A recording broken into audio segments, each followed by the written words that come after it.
Live from KTVN Reno, you're watching 2 News at 5:30. Our country is plagued by the epidemic gun violence.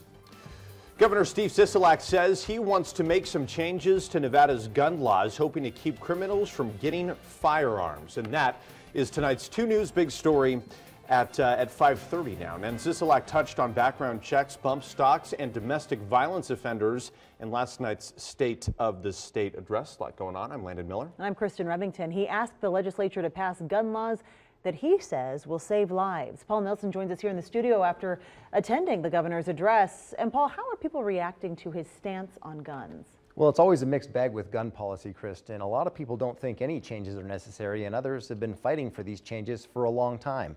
As you know, voters approved gun background checks for private party sales, but that's still not being enforced. It's long past time we listen to the voters and enact these changes, because background checks save lives. Governor Sisolak says Nevada's gone long enough without strengthening our gun laws, saying safety and security is his most important job. More than a year after the Las Vegas shooting, he says it's time to take action to keep criminals from getting guns, including domestic abuse offenders.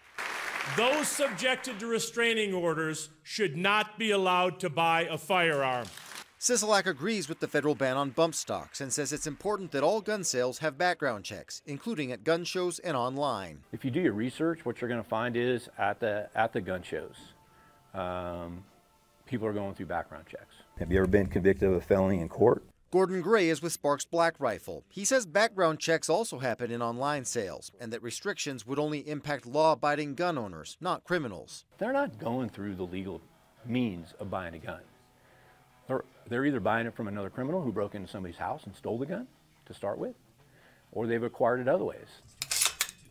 That includes straw purchases. Some lawmakers voiced their concerns about legislation that's bound to come up this year. I'm also very worried about some of the gun initiatives that are coming up. I know in the rural areas, that's going to be a non-starter. So again, let's sit down and let's talk. Others applaud the governor's efforts to curb gun violence. I think there are small changes that can make a really huge difference when it comes to gun deaths in Nevada. And so we want to be a leader on that issue. Sisolak talked about these proposals during his campaign, so they don't come as a big surprise that he's making gun safety a priority. The legislature starts next month, and they've already got about a dozen bill draft requests regarding firearms. Covering the big story live in the studio, Paul Nelson, 2 News.